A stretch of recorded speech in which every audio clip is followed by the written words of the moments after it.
The fluorescent lights flickered against the glossy floor as Ethan wiped away the last traces of footprints that led from the executive office. Midnight had settled deep into the city skyline, and the financial tower he cleaned each night stood quiet. Its heartbeat slowed to a hum of distant servers and soft echoes. He leaned on his mop for a moment, tired eyes gazing at the reflection of his own weary face in the spotless marble. Life had been harsh lately, bills stacked like walls, his daughter's medication costs climbing, and time with her growing shorter with every extra shift he took. Yet he never complained. Ethan worked quietly, humbly, knowing that his hands, though rough, kept a roof over their heads. But that night, something unusual caught his attention.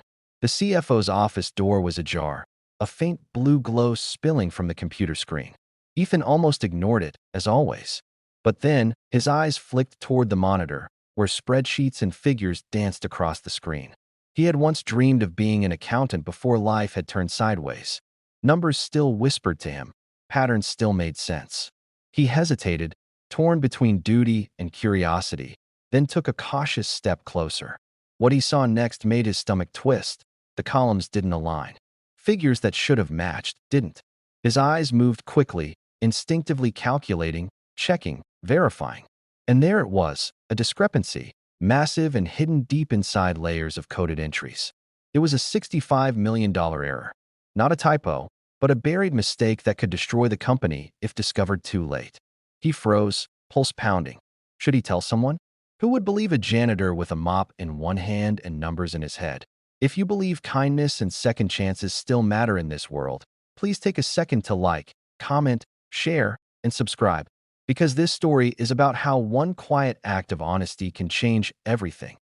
Ethan stared at the glowing screen, torn between fear and conscience. He could walk away. It wasn't his job. But his daughter, Lily, had once asked him why he always told her to do the right thing, even when no one's watching. He couldn't be a hypocrite. So, heart racing, he grabbed a sticky note, wrote down the correction, and signed it simply. Possible error found. Please review. E. He placed it carefully on the desk and left, locking the door behind him. By morning, chaos erupted on the executive floor. The finance department buzzed like a hornet's nest.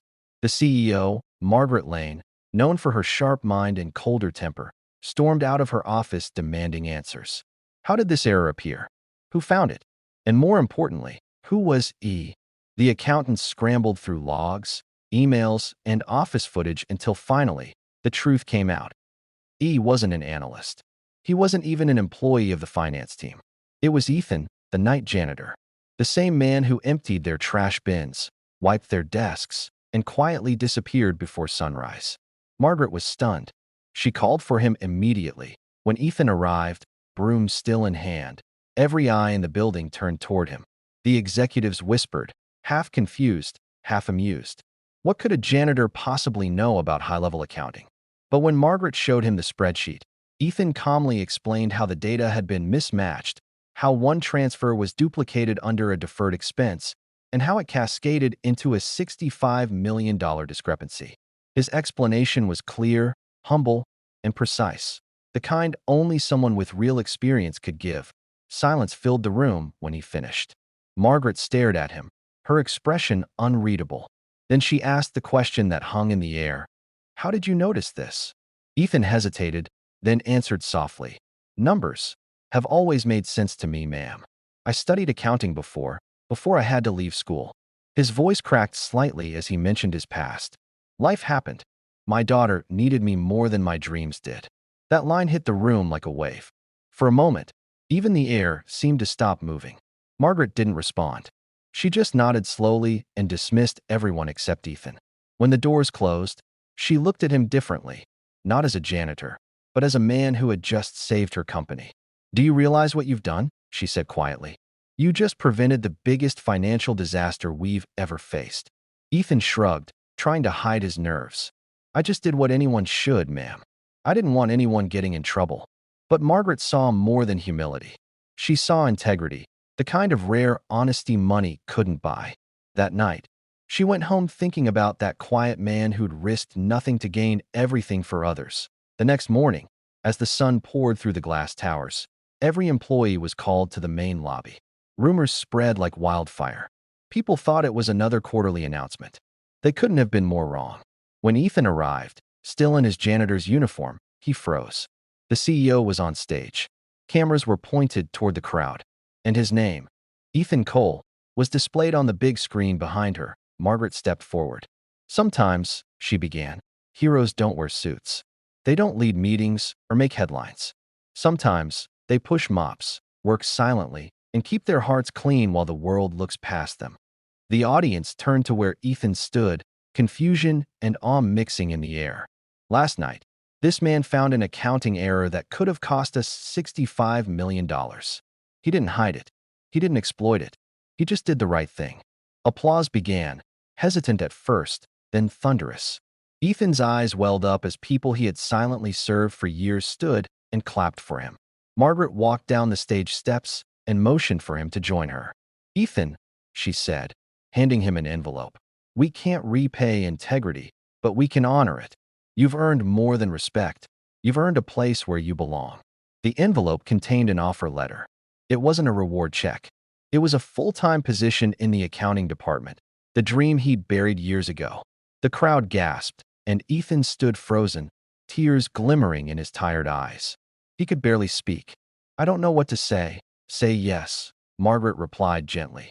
Ethan looked down, his mind flashing through the years of struggle, the nights skipping dinner so his daughter could eat, the endless mopping, the humiliation, the loneliness. And now, this moment. He nodded, voice trembling. "Yes, ma'am. Thank you." From that day forward, Ethan wasn't just the janitor anymore. He became a living symbol of integrity. Employees greeted him differently, not with passing glances, but with genuine respect. His daughter, Lily, cried when she saw him come home that evening with the offer letter in his hand. "Daddy, you did it," she whispered, hugging him tightly.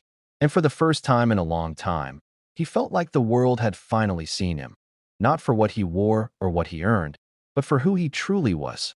Months passed, and Ethan thrived in his new role. But he never forgot where he came from. He still helped the cleaning crew on late nights, still smiled at security guards, and still left the break room spotless after every lunch. When people asked him why, he simply said, "Because I know what it's like to be unseen." And then, one morning, the company held its annual awards event. Margaret took the stage again, holding a crystal plaque. "Tonight," she said, "we honor someone whose honesty saved us more than money. It reminded us of who we are." She called Ethan up, and as he walked under the soft lights, everyone rose to their feet once more. This time, they weren't clapping for a miracle. They were clapping for the man who proved that integrity, no matter how quiet, echoes louder than any success story ever could. If this story touched your heart, please take a moment to like, share, and subscribe, because the world needs more stories of courage, honesty, and hope. Speech balloon special request. Drop a comment below and tell us. Do you believe one honest act can still change the world? Ethan's story spread far beyond that building. Newspapers covered it, social media called him the honest janitor, and companies across the country shared his tale in meetings and classrooms. But to him, the real victory wasn't fame or praise. It was walking Lily to school, her tiny hand in his, hearing her say, "Daddy, I'm proud of you." He smiled softly, eyes glistening in the morning light. "You should always be proud, sweetheart, not of what you have, but of who you are."